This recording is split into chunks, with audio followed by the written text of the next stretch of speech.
대해 관련 전문가들이 모여 대책을 논의했다.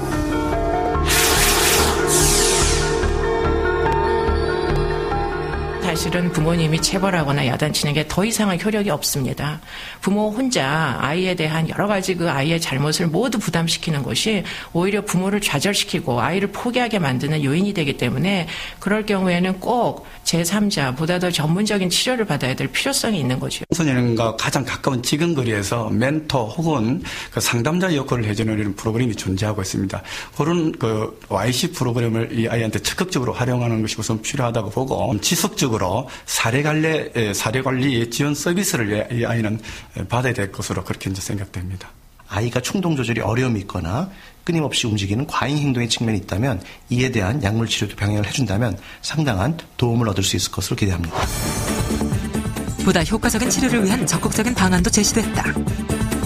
아버지가 이 아이를 직접 양육하기 어려운 환경이라면 그룹홈이나 혹은 위탁가정을 통해서 일시적으로 이 아이의 양육을 담당할 분들을 찾아서 아이를 맡기는 것도 하나의 대안이 될 수가 있습니다. 새로운 환경에서 새로운 가치를 얻을 수 있도록 하는 것도 하나의 훌륭한 대안 방법이라고 볼 수 있습니다. 논의 결과 우선 아이에게 전문가의 개입이 시급하다는 것이 솔루션 위원들의 의견. 정밀 진단과 함께 새로운 환경 역시 중요하다는 데 의견이 모아졌다. 도대체 무엇이 문제기에 도벽이 고쳐지지 않는 걸까? 아이 내면의 이유가 무엇인지 알아보는 것이 중요했는데. 지금 뭐 하고 있는 것 같아? 저 찾고 있는 것 같아. 지금 기분은 어때 보여? 쓸쓸해요. 왜 쓸쓸해? 집을 나갔으니까 누가 아빠가 이 사람 소원은 뭘까? 나랑 사는 거야. 누가 아빠고 누가? 상담하는 동안에도 불쑥불쑥 엄마에 대한 그리움을 드러내고 있었는데 이런 패턴들은 뭘로 아이는 우울증이 동반된 품행장애, 까다롭고 어려운 치료 과정이 필요하다고 했다. 그러나 무엇보다 중요한 것은 엄마의 자리를 메꿔줄 따뜻한 애정.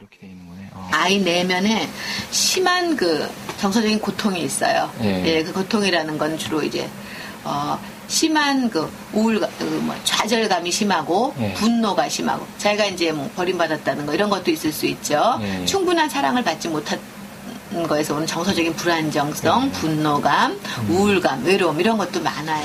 마땅히 표출할 곳도 없어 그저 꽁꽁 마음속에 담아놓기만 했던 엄마에 대한 그리움. 가끔씩 엄마가 보고 싶다는 소리 하면요. 와서요. 저한테 울지 말라 그래요. 잊어버리자라고 했었어요. 근데 더 이상이 안 잊어버려요. 전문가들은 치료를 위해선 무엇보다 엄마에 대한 상실감을 채워줄 필요가 있다고 했는데 이 아이의 품행장애 원인에 있어서 엄마의 부재라는 애정결핍적인 요소가 상당히 차지한다고 보기 때문에 당연히 엄마를 만나게 한다는 것은 이 아이의 원인적인 인자를 제거한다는 측면에서 치료에 상당한 도움을 줄 것으로 기대할 수 있습니다. 집을 나간 이후 한 번 연락조차 없었다는 엄마. 수소문 끝에 어렵사리 엄마의 친정집을 찾았다. 예, 저 방송국에서 하는데요.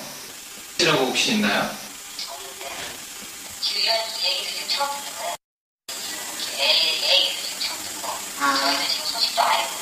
예.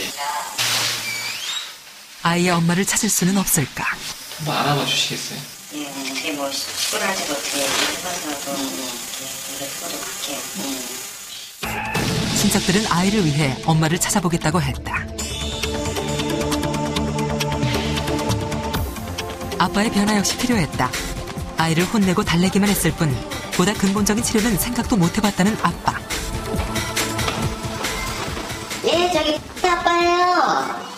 예. 아빠는 용기를 내 피해를 줬던 가정에 아이와 함께 사과를 하러 갔는데 전문가들은 도벽 아동들에게 부모님이 함께 사과를 하는 것도 중요한 치료 과정 중 하나라고 했다.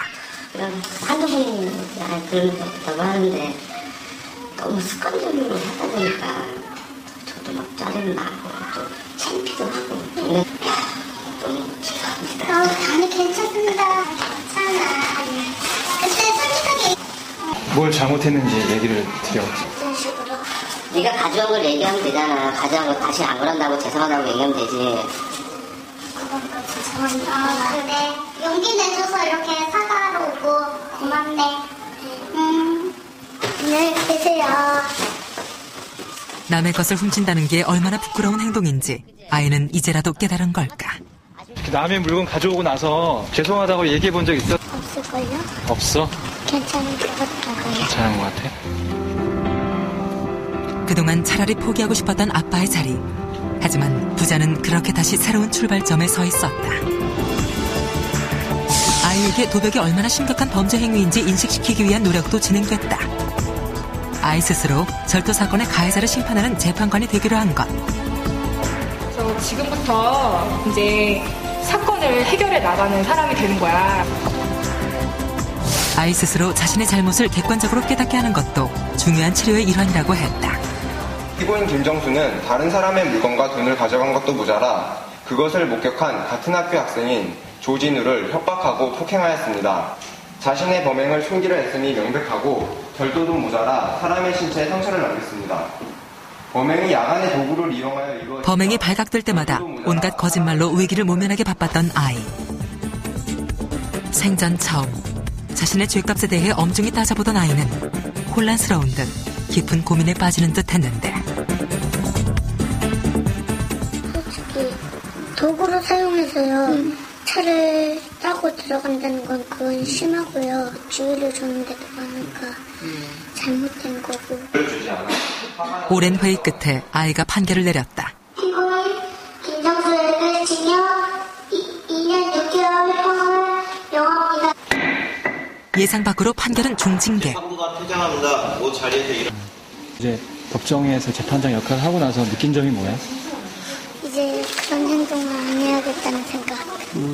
이런 모의 재판을 통해서 자신의 행동이 이제 법적으로 어떻게 문제가 되는지, 어떠한 벌을 받는지 자신의 행동에 대해서 좀 예측을 하게 되고 이제 스스로 이제 비행을 좀 억제할 수 있는 그런 과정으로서 굉장히 의미가 있다고 생각을 합니다.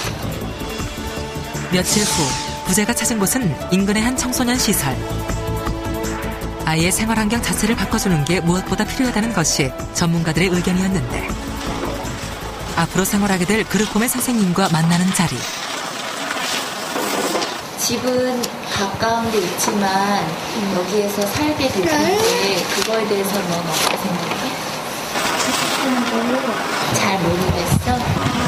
술마다 와갖고 여기 가서 집도 자고 해도 되잖아. 그지? 일어나봐. 울지 말고. 그래. 어? 아빠랑 헤어진다고 생각하는구나. 행여 또 아이에게 상처가 돼서는 안 될 터. 그러면 어떤 곳이 볼 필요가 있을 것 같으니까 한번 저희 집에 잠깐 들렸다가 가볼래? 가볼래? 아빠도 선생님도 조심스럽게 가능성을 확인해 보는데 부부 선생님과 또래 아이들이 식구처럼 함께 살 수 있는 그룹홈. 그런데 외로워서였을까? 또래 형들의 모습을 보자 아이의 표정이 금세 밝아졌다. 9시 살겠다. 여기 들어와서 애들이 제일 좋아하는 게 맛있는 밥을 먹을 수 있다. 몰라? 생각해봐. 잘 생각해봐. 아이 역시 서서히 상황을 이해하기 시작한 듯 했는데 부자는 그렇게 조금씩 새로운 변화의 걸음을 떼어가고 있었다. 적응은 잘 할 수 있을 것 같아? 그런 것 같은데요. 괜찮을 것 같은데요. 제가 생각할 때는 집에 오니까 괜찮은 것 같아요. 애족 같아요. 전문적인 치료가 시급한 경수를 위해 지역 병원에서 지속적인 치료도 약속해 주었다.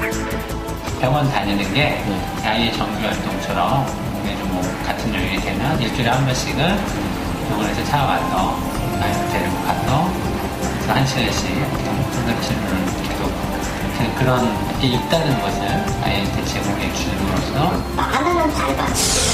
주 1회 놀이치료를 통해 아이가 떳떳하게 세상과 소통하는 법을 알아가게 될 것이다. 하와이 혼자서 생각하고 혼자서 결정해요. 이런 게임에서뿐만 아니라 항상 습관화가 돼 있던 것 같아요. 누군가 대화할 수 있는 상대가 거의 없었던 것 같아요. 또한 대학생 봉사단과 전문적인 동반자 프로그램을 실시, 아이의 전반적인 생활을 모니터링하기로 했다.